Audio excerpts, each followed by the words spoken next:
아멘. 세상에는 참 귀한 일, 귀한 사람들도 많이 있습니다.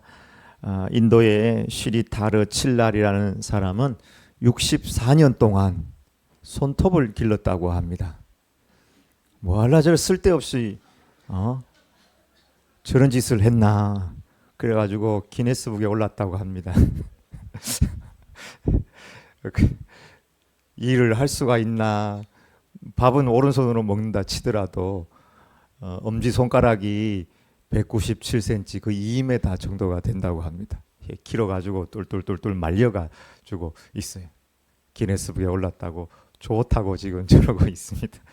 기이한 사람도 많고 기이한 일도 많습니다. 네덜란드 사람 윈 호프라는 사람은 기네스 기록을 26개나 가지고 있는 사람입니다.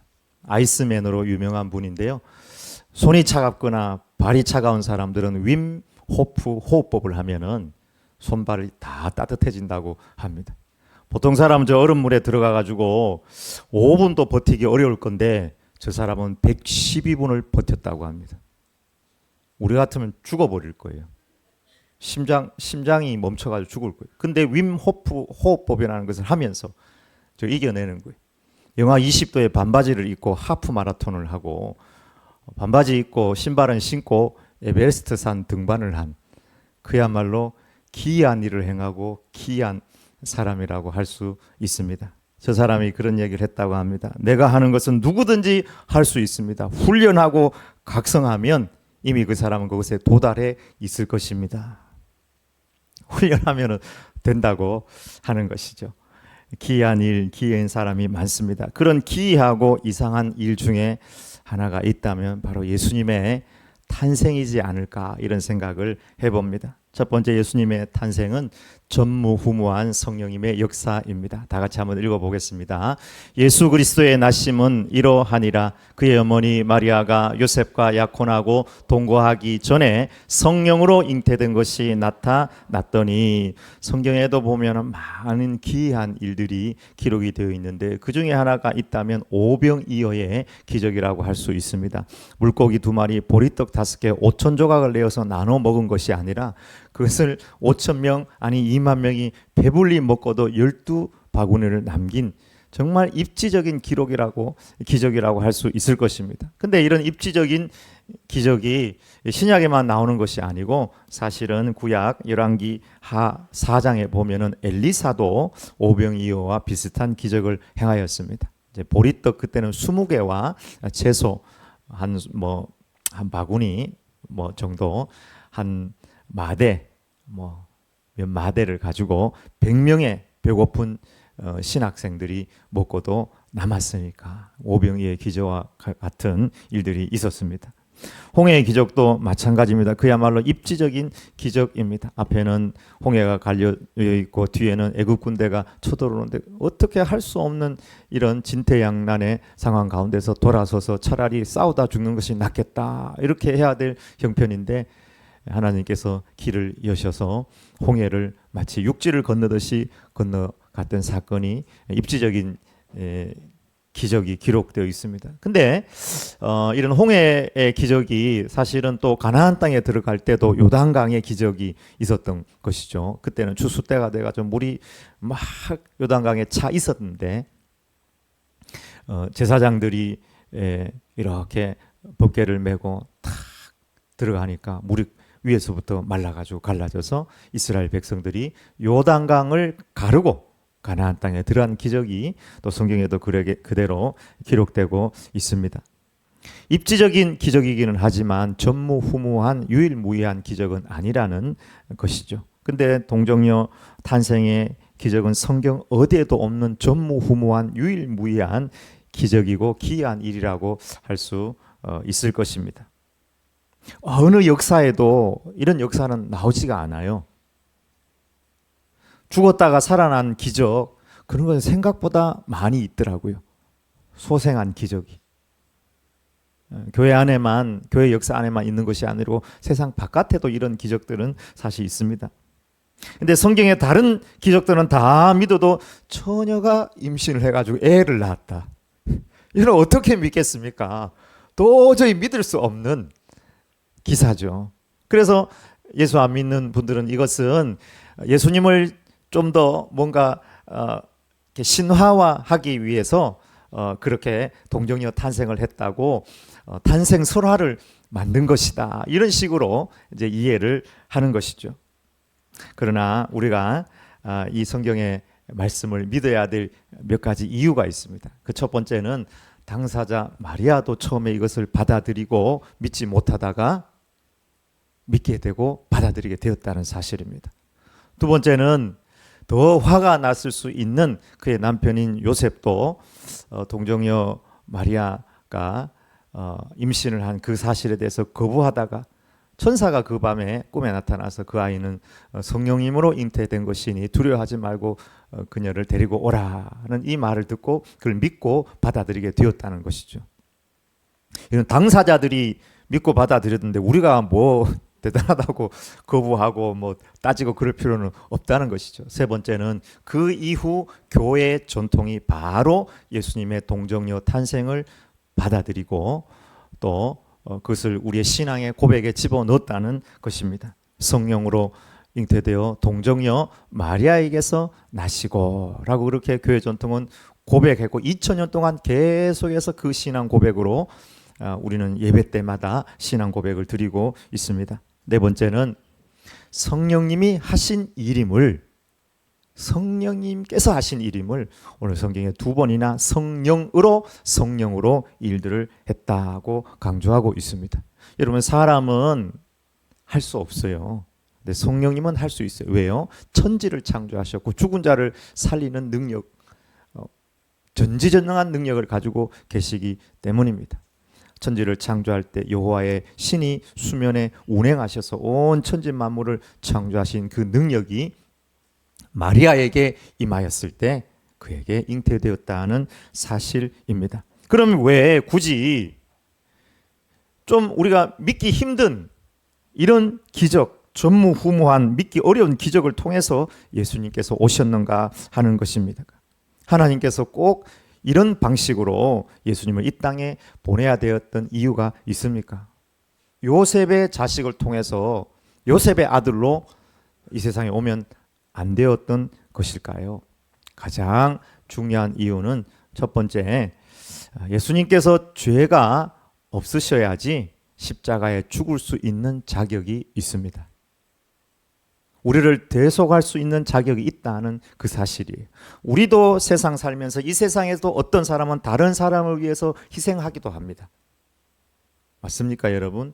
세상에도 보니까 어느 누가 막 교통사고가 나서 지금 막 죽으려고 하는데 막 심폐소생술을 해가지고 그를 응급하게 살리고 이렇게 하면 국가에서 또 시나 이런 데서 의인이라는 칭호를 주죠. 근데 그것은 사람들이 인정하는 의지, 하나님께서 인정하는 하나님의 칭의, 하나님의 의인은 될 수가 없습니다. 하나님의 의가 되기 위해서는 그 사람은 죄가 없어야 됩니다. 아무리 의인이고 다른 사람을 심폐소생술로 살리고 자기 모든 것을 들여가지고 희생했다 할지라도 그 또한 알고 보면 그 자신이 죄인이라는 사실입니다. 십자가에 못 박혀 죽을 수밖에 없는 죄인, 그런데 예수님만이 십자가에 못 박혀 죽을 수 없는 그런 죄가 없으신 분이 되어야 되기 때문에 우리를 위하여 대속할 수 있는 자격을 가지기 위해서 예수님은 성령님으로 잉태되셔서 이 세상에 오셨다는 사실입니다. 우리에게 있는 대제사장은 우리의 연약함을 동정하지 못하실 이가 아니요 모든 일에 우리와 한결같이 시험을 받으신 이로되 죄는 없으시도다. 이 세상에 오셔서 우리의 모든 것 아시고 우리와 똑같이 사셨는데요, 죄는 없으신 분이 돼야 돼요. 그래야지 십자가에 돌아가 주셔서 그분이 우리를 위한 하나님의 의가 될 수 있다는 사실입니다. 그렇기 때문에 성령님으로 잉태되셔서 전무후무한 그런 유일무이한 기적을 통해서 이 세상에 올 수밖에 없었다는 사실입니다. 두 번째, 이것은 조금은 앞뒤가 바뀐 것이긴 하지만 예언을 성취하기 위해서 동정녀 탄생을 통해서 오셨습니다. 물론 예수님께서 마리아를 통해서 오신다는 사실을 이제 과거에 이사야가 그 사실을 성령님으로 인해 가지고 예언을 한 것이지만 또 예수님은 예언을 또 성취하신 분이시기도 하거든요. 보라 처녀가 잉태하여 아들을 낳으리니 그 이름을 임마누엘이라 하리라. 이 예언의 말씀 또 종들에게 주신 말씀을 성취하기 위해서도 예수님께서 동정녀 탄생으로 오셨다는 사실입니다. 세 번째는 전적인 하나님의 은혜의 구원 방식이 인카네이션이고 동정녀 탄생의 방식이라는 사실입니다. 하나님의 구원 방식 참 어렵습니다. 우리 같으면은 싹 지워버리고 새로 인간을 창조해가지고 다시 시도할 텐데 하나님은 그렇지 아니하고 없애버리지 않고 하나님의 은혜의 방식으로 우리를 구원하시길 원하셨습니다. 말씀이 육신이 되어 우리 가운데 거하시며 우리가 그의 영광을 보니 아버지의 독생자의 영광이요 은혜와 진리가 충만하더라. 하나님이 인간이 되는 인카네이션이라는 이 은혜의 방식을 통해서 하나님 우리를 구원하시기를 기뻐하셨습니다. 이거는 하나님의 전적인 구원 행위입니다. 하나님께서 굳이 인간이 될 이유가 없는데 다른 방법 찾으면 없을까요? 전지전능하시니까 할 수 있겠죠. 가장 쉬운 방법 아까 얘기했지만 다 없애버리고 새로 만들면 되죠. 갈아엎쳐버리고. 우리 저녁이가 지난주에 아파가지고 막 인터넷 찾고 해가지고 막 그래서 항생제도 좀 사 먹이고 병원을 데려갔더니 슬개구 탈골라는 진단을 받았는데 수술을 안 해도 될 정도여서 데리고 왔는데 별 생각이 다 들더라. 별 생각이. 왜 사람들이 유기견 하는지 그 이유를 알겠어. 저 또 3마리 낳았지. 어떻게 해야 될지 너무 스트레스를 많이 받았어요. 하나님도 이 피조세계 인간을 창조하고 너무 파괴된 거예요. 차라리 그냥 땅에 엎어서 다 없애버리고 새로 창조하시지. 그게 가장 쉬운 방법 아니겠어요? 근데 그렇게 하지 아니하고 하나님인 그분께서 이 땅에 인간의 몸을 입고 오셔서 인카네인 하셔가지고 대신 죽는 전적인 하나님의 구원 방식으로 우리를 구원하기 위해서 이 세상에 오셨다는 사실입니다. 전적인 하나님의 구원 방식, 그것은 사랑으로 희생하는 것입니다. 이게 C.S. 루이스의 책에 나오죠. 나니아 연대기. 나니아 세계에 있는 오래되고 깊은 마법이 있습니다. 딥 매직. 그것은 바로 sacrifice. 하나님인 그분께서 이 세상에 오셔서 왕인 그분께서 대신 죽음으로 말미암아 우리를 살리는 모든 마법을 풀어버리는 방식으로 우리를 구원하시기 위하여 이 세상에 오셨다는 사실입니다. 동정녀 탄생은 전무후무한 또 어떻게 보면은 얼토당토하지 않은 것 같은 기적이지만 우리를 구원하시기 위해서 초자연적으로 오신 하나님의 은혜입니다. 굳이 그렇게 해서라도 우리를 구원하시고 싶으셨던 것입니다. 그런 의미에서 보면 동정녀 탄생은 전무후무한 기적이 아니라 이것은 전무후무한 하나님의 사랑이라고 표현하고 싶습니다. 전무후무한 하나님의 사랑. 하나님인 그분께서 인카네인하여 오셔서 우리를 사랑하신 하나님의 사랑과 은혜입니다. 제가 아는 목사님은 딸이 결혼을 했는데 결혼한 딸을 위해서 이제 서울에 탁 가게 됐는데 봉고차에다가 옛날에 15인승 봉고 있었죠. 거기에 막 한 살림을 다 넣는 거예요.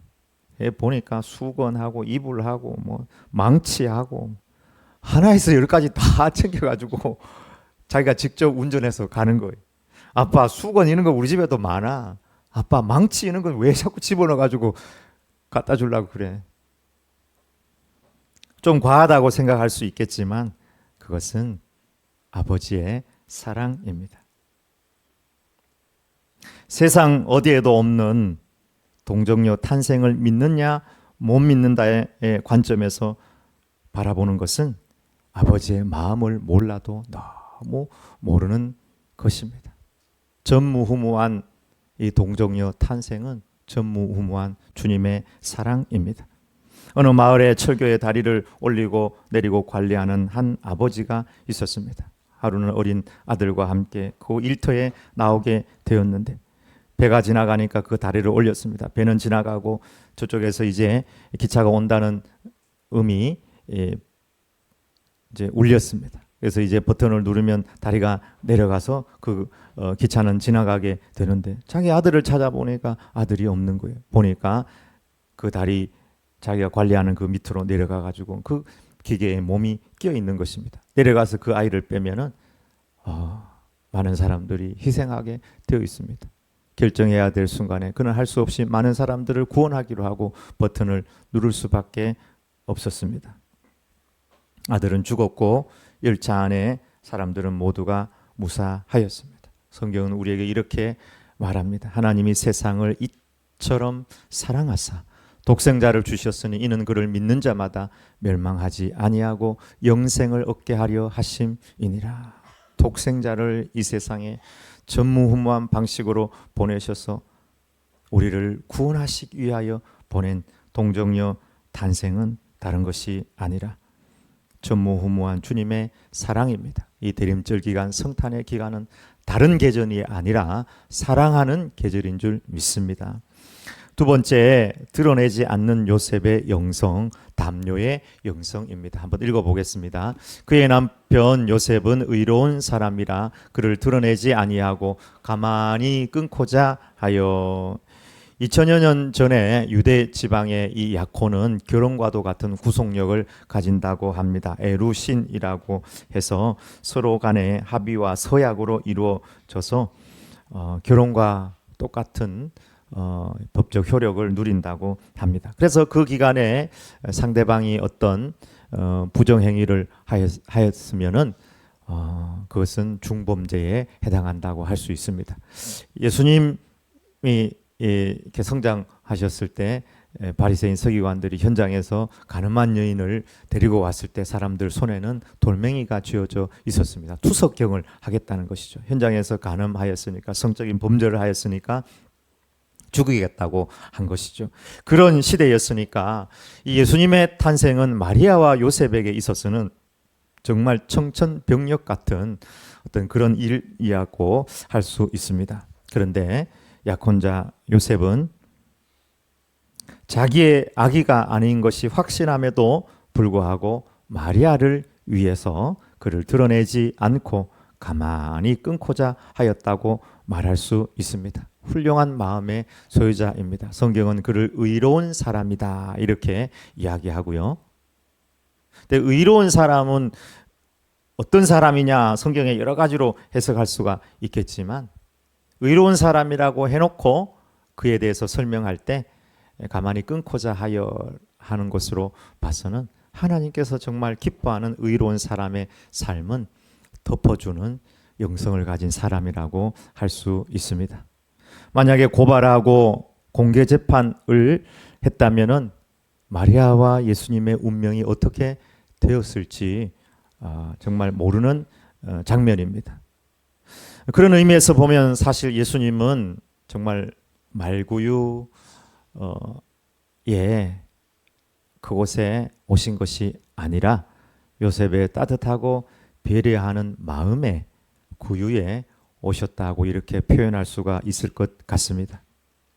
드러내지 않고 덮어주는 영성은 성경 전체에 도도히 흐르는 강물과도 같은 영성입니다. 저는 그것을 담요의 영성이라고 부르고 싶습니다.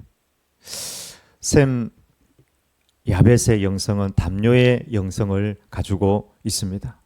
아버지가 술 먹고 얼마나 많이 먹었는지 막 더워가지고 옷을 막 홀딱 벗고 잠을 자는 거예요. 아버지가 100% 잘못했어요. 근데 뭐 어떻게 했든지 간에 함이 지나가다가 그걸 봐버렸네요. 그래 함이 형하고 동생한테 와가지고 아버지가 지금 술 먹고 더워가지고 옷 벗고 자고 있다 이렇게 알렸습니다. 그 외에는 없어요. 함이 굉장히 잘못했다고 이야기하지도 않고 그를 알림에 이렇게 돼 있어 성경이. 그의 두 형제에게 알림에 없는 사실을 만든 것도 아니에요. 근데 노아가 일어나가지고요, 그 사실을 듣고는 일어나서 함을 저주를 해버려요. 하나님께서 함의 노아의 저주를 함한테 이렇게 그대로 내려버리는 거예요. 그러면 셈과 야벳은 어떻게 했느냐? 드러내지 않고 덮어 주었던 것입니다. 저기 보세요. 셈과 야벳이 옷을 가져다가 자기들의 어깨에 메고, 두 사람이요, 어깨에 이렇게 맸다는 거예요, 옷을. 그리고 뒷걸음쳐 들어가서 그들의 아버지의 하체를 덮었으며 그들이 얼굴을 돌이키고 그들의 아버지의 하체를 보지 아니하였더라. 무슨 이야기를 알렸는지 정확히 뭔가를 알린 것에 대해서 확인 안 했어요. 확인 사살. 그리고 가장 어정쩡한, 사람은 정상으로 걸어야 되는데 비정상적인 방향으로 고개를 이렇게 돌리지도 않고 뒷걸음질 쳐서 담요를 두 사람이 어깨에 들쳐매고 가서 덮어주고 나왔다는 것이죠. 함이 뭐 그렇게 대단히 잘못했어요? 아버지 먹고 아버지가 다 잘못한 것이죠. 아버지가 근데 저주하는데 함이 저주를 받아버렸습니다. 누가 잘못한 거예요 도대체? 하나님이 잘못한 겁니까? 노아가 잘못한 겁니까? 함이 잘못한 겁니까? 하나님은 우리의 신앙을 볼 때 하나님이 노아의 잘못 모르겠습니까? 술 먹을 때부터 알아봤습니다. 실수할 것 알고 노아의 마음, 살아온 여정 더 하나님이 잘 알아요. 근데 하나님은 함을 보는 거예요. 그런 사람에 대해서, 그런 아버지에 대해서 너는 어떤 반응을 하고 너는 어떤 영성으로 그에게 나아가느냐 하는 것이죠. 내 주변에 어떤 악한 사람, 나쁜 사람이 있느냐, 그 아무런 하나님 앞에서 이유가 될 수가 없습니다. 하나님은 우리에게 너는 어떤 사람으로 나에게 나올 것이냐. 있는 사실이라고 내가 없는 말 했습니까? 있는 사실 이야기합니다. 까발리는 영성으로 나가느냐, 아니면 덮어주는 영성으로 나가느냐.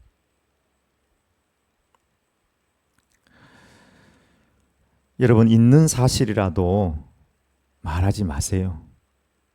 사실을 알리고 말하는 것이 아니라 우리는 사랑하고 섬기기 위해서, 발 씻어주기 위해서 있다는 사실, 그것이 우리가 할 일입니다. 요셉도 덮어주는 담요의 영성을 가지고 있었습니다. 형들한테 얼마나 큰 상처를 받았더니 평생 지울 수 없는 상처였습니다. 그런데요, 용서해 주잖아요. 덮어주잖아요. 그리고는 나중에 아버지 이삭이 죽고 나니까, 야곱이 죽고 나니까 더 막 형들이 불안해하는데 그곳에서요, 요셉이 울어요. 울면서 형들을 위로합니다. 여러분, 용서는 위로까지 가야 돼요. 그래, 용서해 줄게, 그거 아닙니다, 여러분. 위로까지 해줄 수 있어야 됩니다. 덮어줄 수 있어야 돼. 이게 요셉의 영성입니다. 세 번째, 예수님도 덮어주는 영성을 가지고 있었습니다. 가늠한 여인, 다른 사람들은 칼 들고 와가지고 벌벌벌 떨고 있는 그 여인 돌로 쳐도 되겠습니까? 죄 없는 자가 먼저 너를 돌로 치라. 나도 너를 정죄하지 아니하노니 가서 다시는 죄를 범치 말라 하면서 떨고 있는 모든 것이 드러나 버린, 지금으로 치면은 얼굴이 그냥 세상에 다 알려져 버리고 인터넷에 유튜브에 다 나가버린 그런 상황이. 그런데도 예수님은 그의 모든 죄를 덮어주시고 용서해 주시고, 베드로, 예수님 보는 눈앞에서 예수님 배신을 했음에도 불구하고 찾아오셔서 그거 한마디 안 하고 덮어주고 다시 힘과 용기를 주시는 거예요. 네가 나를 사랑하느냐. 여러분, 잠언 10장 12절에 이렇게 나옵니다. 미움은 다툼을 일으켜도 사랑은 모든 허물을 가리느니라. 여러분, 소문의 영성, 소문의 영성은 미움의 영성입니다. 그 안에 사랑이 없습니다. 자꾸 남의 이야기하거나 소문 퍼뜨리면 안 됩니다. 제가 수요일도 얘기했지만 세상이 혼란하면은 무슨 이야기가 많으냐면 유언비어가 많아요. 쓸데없는 소문들이 늘어납니다. 그 소문의 영성은 들어가 보면은 무사랑의 영성입니다. 사랑이 전혀 없습니다. 내가 니를 사랑해서 하는 말이다. 교회를 사랑해서 성도를 사랑하니까 이런 말을 한다. 100% 거짓말입니다. 사랑이 없는 곳에 그런 것이 나옵니다. 부모가 자식을 어떻게 사랑합니까? 자식의 죄와 허물은요, 입 밖에도 안 냅니다. 다 덮어주고 사랑하고 기다려 줍니다. 사랑이 떨어지면 그 인생도 아무리 대단한 인생이라 할지라도 끝나고 맙니다. 오늘날 많은 사람들이 다른 사람들의 약점과 부족한 점을 발견해서 레포트를 쓰고 보고서를 써가지고 돌리고 기억하고 전파하기에 급급합니다. 어떤 모임에 가더라도 다 부정적인 이야기, 문제 이야기, 남의 이야기로 소위를 합니다. 이것이 바로 죄인의 본성이기 때문입니다. 아담이 자기가 죄 지어놓고 같이 선악과 따먹어 놓고는 하나님이 와서 따지니까 왜 먹었느냐 물으니까 하나님께서 준 저 여자가 나한테 먹으라고 그랬습니까? 하나님 왜 저 여자를 나한테 줘가지고 이런 일이 있었습니까? 처음부터 저 여자 안 만났으면 내가 이거 먹지도 않았겠죠. 여러분 그런 생각 없습니까? 뭐 어떤 문제가 터지면 저 사람만 아니었으면 그때 왜 저 사람 만났던가 자꾸 그런 생각을 하거든요. 그런 생각이 들거든. 내가 아담의 후손이구나 이렇게 생각하면 됩니다. 자신을 살피지 못하고 항상 열린 입이라고 또 가진 손이라고 얼마나 말을 많이 하고 또 지적하는지 모릅니다. 여러분 절대로 말을 많이 하지 말길 바랍니다. 말을 많이 하면 허물을 면키 어렵다고 하였습니다. 또 잠언 18장 6절에 미련한 자의 입술은 다툼을 일으키고 그의 입은 매를 자청하느니라. 말해가지고 매를 벌어요. 매를. 이 성경에 나오는 말이죠. 매를 벌어요. 매를. 그럼 우리가 어떻게 노아처럼 요셉처럼 예수님처럼 덮어주는 사람으로 살아갈 수가 있을까요? 저는 다른 방법이 없다고 생각합니다. 오직 십자가에서 나의 죄를 덮어주신 예수님을 만나야 된다고 생각을 합니다. 십자가에 예수님을 만났는데 용서하고 덮어주지 못한다는 것은 말이 안 됩니다. 나 같은 죄인도 덮어주시고 용서해 주셨는데 우리가 누구를 용서하지 못하겠습니까? 사도 요한은 사랑하는 교인들에게 이렇게 말하였습니다. 사랑하는 자들아 하나님이 이같이 우리를 사랑하셨은즉 우리가 서로 사랑하는 것이 마땅하도다. 늘 울어도 눈물로서 못 갚을 줄 알아 몸 밖에 드릴 것 없어 이 몸 바칩니다. 아멘. 이 마리아의 남편 요셉의 영성은 돌로 때려 죽일 만큼의 죄가 있음에도 불구하고 덮어주는 담요의 영성을 가진 분이라고 할 수 있습니다. 우리가 눈처럼 덮어주고 엄마처럼 감싸주고 주님처럼 덮어주면 아무리 배설물이라도 거름이 되고 맞죠 여러분? 똥도 덮어놓으면 그게 거름이 되잖아요. 근데 이게 막 내가지고 한번 펼쳐봐요. 얼마나 온 세상이 막 냄새로 가득한 것입니다. 죄와 허물도 우리가 덮어주면 그것이 에너지가 되고 힘이 되고 능력이 되고 헌신이 되고 봉사가 될 것입니다. 아침에 나올 때 여러분 다 화장하고 뭐 찢고 뽑고 이렇게 다 왔지만 저 점잖게 앉아 있지만 저도 스툴하고 이렇게 나와 있지만 다 부족한 인간이죠. 이 뱃속에 뭐가 있습니까? 여기 똥이 있습니다. 여기 오줌도 있고. 여기 똥오줌 뱃속에 안 가지고 있는 사람 누가 있습니까? 발냄새 안 나는 사람 누가 있습니까? 아침에 자고 일어나면 입냄새 안 나는 사람이 누가 있습니까? 그런 나는 입냄새 안 나는 사람처럼, 발냄새 안 나는 사람처럼, 이 안에 똥이나 뭐나 없는 사람처럼, 의로운 사람처럼. 그게 어리석은 거예요. 신앙인이 된다는 것은 인간 실존에 대한 깊은 이해와 한계를 가지고 하나님 앞에서 주님께서, 우리를 창조하신 주님께서 우리를 어떻게 사랑하셨는지 그것을 받아들이고 이해하고 사랑하고 용서하는 것입니다. 이 성탄의 계절에 담요의 영성으로 이 땅에 오신 예수님을 바라보면서 우리도 평생, 어떻게 사람을 바라볼 때 그걸 바라보겠어요? 하나님께서 창조하신 영으로 바라봐야죠. 담요의 영성으로 승리하는 저와 여러분의 인생이 되길 주의 이름으로 축원합니다. 아멘. 기도하겠습니다.